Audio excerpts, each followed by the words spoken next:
initial setting up of OVW, how much work was involved, and was it on the same? What level was WWE involved at the very beginning? WWE got involved with OVW. It was close to probably 8, 9 years, maybe right. 7, 8, 9 years after Nightmare Danny Davis School of Professional Wrestling started, and then it moved to Ohio Valley Wrestling, and we started a small TV. Okay. And Jim Cornette had a huge factor in that, bringing the WWE to the Ohio Valley Wrestling. What was the question I was answering? Just the initial setting up of OVW. Oh, yeah. I think I just answered that. Yeah. Jim Cornette had a lot to do with that, setting it up and bringing it to Louisville, Kentucky. Okay, pretty. That's pretty good. All right. The WWE developmental system. What are their goals essentially? I mean, there are no territories anymore, unfortunately. No, they're dead. So the WWE has taken over the training of up and coming young wrestlers. So what are their goals, and what do they look for in new talent? You know, back when the developmental system started, it was a little different than it is now today. I feel these are, I could be wrong in some people's eyes, but in my eyes, this is what I see. Okay.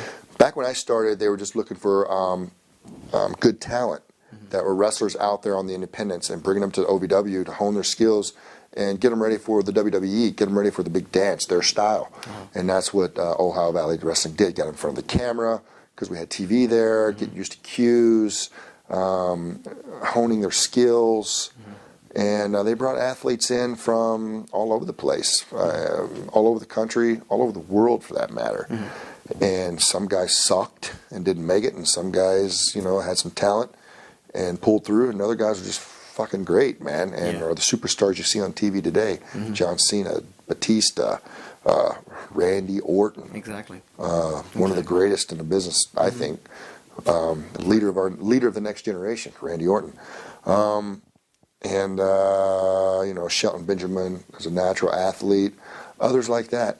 But now I feel like what I see today in the developmental system is they go out because there's nowhere to go get talent from. Exactly. The WWE had totally wiped out all the territories. They bought up all the talent, just bled them dry. Territories are dead. The independents, I'm sorry guys, but in the independents, a lot of the guys suck because they're backyard wrestlers. That's the fucking most ignorant shit I've ever seen in my life. Yeah. And you call yourself a wrestler. No, it's true. You're right. Yeah, but there's really nowhere to pull talent from. So today, you have to make your own. So the WWE, what I feel is throwing guys into this machine called the World Wrestling Entertainment and trying to spit out, 20 or 30 potentials, hoping to grab 1 or 2 next stars, next Rocks, next Austins, next Hogans, next Cenas, next Batistas, next... Triple H's, That's what they're trying to do. And it's working for them. They throw 100 guys in there, they get 5 good ones. You know what I mean? It's kind of like going to a good strip club. You got 100 girls, you got 5 good ones, hey, you're happy. Is it somewhat of an empty pool, in your opinion? As in, you got 100 guys, as you say, but you only pick 5. Will those odds decrease as the years go on? Will there be less talent to pick from because of the lack of the developmental system? I think that you just go with numbers, man. You throw 100 people in there, you're going to get at least 5 every time, Right. Or at least 1 golden egg. That's what they look for, that 1 golden. That's all they need is that 1 golden egg to draw money off of.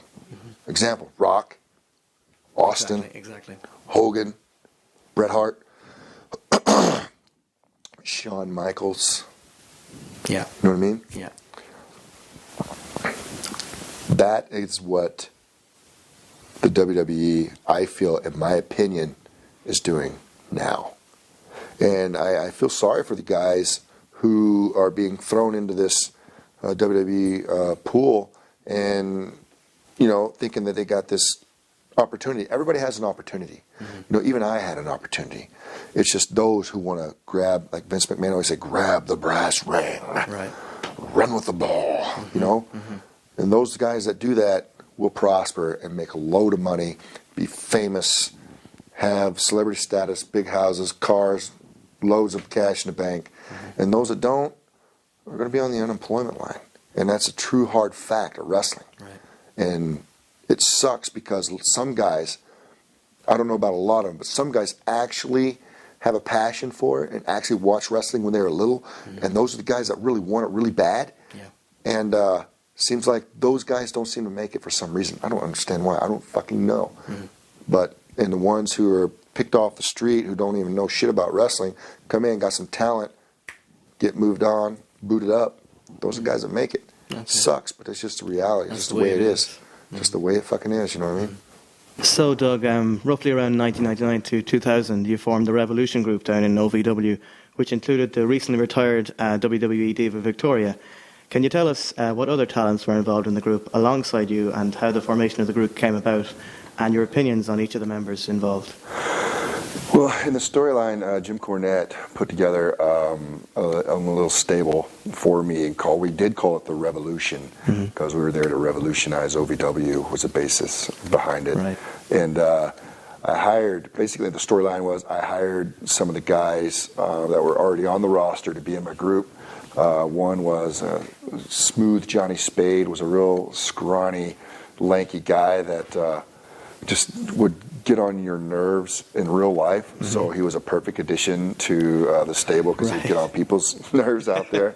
There was also, I always had a big man, and I had Mike Hard. He was a guy who was in development for a while, who was in Memphis area. Then he got released, and then I brought in a guy by the name of Bear. He looked like a Bruiser Brody kind of guy. Right. And then after that, I hired in a guy. Heidenreich was part of the Revolution. Okay. So I always had the big man. And then eventually then came in the Damager, who was my a.k.a. Danny Basham. That's right. Who we eventually went on to be the Basham brothers. So that was my stable. Very good, very good. If you could put together a new version of the Revolution group today, who would you have in the group with you, including any female workers? Oh yeah, I forgot to mention Victoria in the stable too. Yeah, Victoria. I'll go back. Victoria was added to the stable for obviously looks and management roles, and she was quite talented too, so she could do a lot of stuff as well. And she was eye candy. Yeah. Other than me, she was eye candy. Of course. Yeah.